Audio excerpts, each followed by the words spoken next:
ಧರ್ಮೋಪದೇಶ ಕಂಡ 31ನೇ ಅಧ್ಯಾಯ 6ನೇ ವಚನದಲ್ಲಿ ವಾಕ್ಯವು ಈ ರೀತಿಯಾಗಿ ಬರೆಯಲ್ಪಟ್ಟಿದೆ. ಆತನು ನಿಮ್ಮನ್ನು ಕೈ ಬಿಡುವುದಿಲ್ಲ, ಅಪಜಯಕ್ಕೆ ಗುರಿಪಡಿಸುವುದೇ ಇಲ್ಲ ಎಂದು ವಚನವು ಬರೆಯಲ್ಪಟ್ಟಿದೆ. ಅಂದರೆ ಪ್ರೀತಿಯುಳ್ಳ ದೇವ ಜನರೇ, ಕರ್ತನಾತ್ಮನು ನಮ್ಮನ್ನ ಏನ್ ಮಾಡುವುದಿಲ್ಲ, ಕೈ ಬಿಡುವುದಿಲ್ಲ, ನಮ್ಮನ್ನ ಏನ್ ಮಾಡುವುದಿಲ್ಲ, ಅಪಜಯಕ್ಕೆ ಗುರಿ ಮಾಡುವುದಿಲ್ಲ.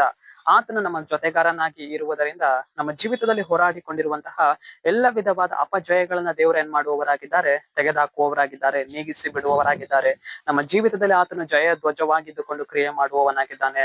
ನಾವಿವತ್ತು ಯಾವ ಯಾವ ವಿಷಯಗಳಲ್ಲಿ ಸೋಲನ್ನ ನೋಡಿದ್ದೇವೆ, ನಮ್ಮ ಎಲ್ಲಾ ಪ್ರಯತ್ನಗಳಲ್ಲಿ ಕರ್ತನಿಗೆ ನಾವೇನ್ ಮಾಡಬೇಕು, ಸ್ಥಳವನ್ನ ಕೊಡಬೇಕು. ದೇವರೇ, ನಾನು ಈ ರೀತಿಯಾದ ಒಂದು ಪ್ರಯತ್ನವನ್ನ ಮಾಡ್ಲಿಕ್ಕೆ ಹೋಗ್ತಾ ಇದ್ದೇನೆ, ಈ ಒಂದು ಪ್ರಯತ್ನದಲ್ಲಿ ನೀ ನನಗೊಂದು ಜಯವನ್ನ ಕೊಡು, ಸಫಲತೆನ ಅನುಗ್ರಹಿಸು.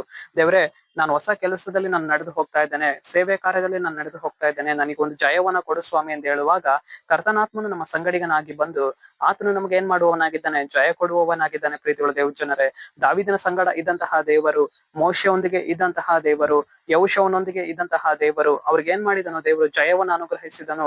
ಅವರು ಸೋತು ಹೋಗುವುದಕ್ಕೆ ದೇವರು ಅವ್ರನ್ನ ಏನ್ ಮಾಡ್ಲಿಲ್ಲ, ಬಿಡಲಿಲ್ಲ. ಅವರ ಜೀವಿತದಲ್ಲಿ ಇದ್ದಂತಹ ಎಲ್ಲ ಸೋಲಿನ ಕಾರ್ಯಗಳನ್ನ ಆತನು ಮಾರ್ಪಡಿಸಿ, ಅವರ ಜೀವಿತದಲ್ಲಿ ಇದ್ದಂತಹ ಎಲ್ಲ ಭಯದ ಸಂಗತಿಗಳನ್ನ ಆತನು ಮಾರ್ಪಡಿಸಿ, ದೇವರಾತ್ಮನ ಅವರ ಜೊತೆಗಾರನಾಗಿ ಹೋಗಿ ಅವರ ಜೀವಿತದಲ್ಲಿ ದೇವರು ಏನ್ ಮಾಡಿದರು, ಒಂದು ಜಯವನ್ನ ಅನುಗ್ರಹಿಸಿದರು, ಒಂದು ಸಮೃದ್ಧಿಯನ್ನ ಅನುಗ್ರಹಿಸಿದರು. ಅದೇ ಪ್ರಕಾರವೇ ಇವತ್ತು ನಮ್ಮ ಜೀವಿತದಲ್ಲಿಯೂ ಕೂಡ ದೇವರಾತ್ಮನ ನಮ್ಮ ಸಂಗಡಿಗನಾಗಿ ಬರುವುದರಿಂದ ನಮ್ಮ ಜೀವಿತದಲ್ಲಿ ಇರುವ ಎಲ್ಲಾ ಪ್ರಯತ್ನಗಳನ್ನ ದೇವರು ಏನ್ ಮಾಡುವವರಾಗಿದ್ದಾರೆ, ಜಯಗೊಳಿಸುವವರಾಗಿದ್ದಾರೆ. ಆತನ ಚಿತ್ತಕ್ಕೆ ನಾವು ಯಾವಾಗ ಒಡಂಬಟ್ಟು ನಡೆಯುತ್ತೇವೋ, ಆತನ ಆಲೋಚನೆಗೆ ನಾವು ಯಾವಾಗ ತಿರುಗಿಕೊಂಡು ನಡೆಯುತ್ತೇವೋ, ಆಗ ಆತನು ನಮ್ಮ ಜೀವಿತದಲ್ಲಿ ಏನ್ ಮಾಡುವವನಾಗಿದ್ದಾನೆ, ಜಯ ಕೊಡುವವನಾಗಿದ್ದಾನೆ, ಸೋಲನ ಮಾರ್ಪಡಿಸುವವನಾಗಿದ್ದಾನೆ, ಅಪಜಯವನ್ನ ತೆಗೆದುಹಾಕುವವನಾಗಿದ್ದಾನೆ, ಕೈ ಹಿಡಿದು ಆತನ ನಡೆಸುವವನಾಗಿದ್ದಾನೆ. ಸರಿ, ನಾವು ಪ್ರಾರ್ಥಿಸಿಕೊಳ್ಳೋಣ. ಅಪ್ಪ ಕರ್ತನೆ, ನಿನ್ಗೆ ಸ್ತೋತ್ರ ಸ್ವಾಮಿ.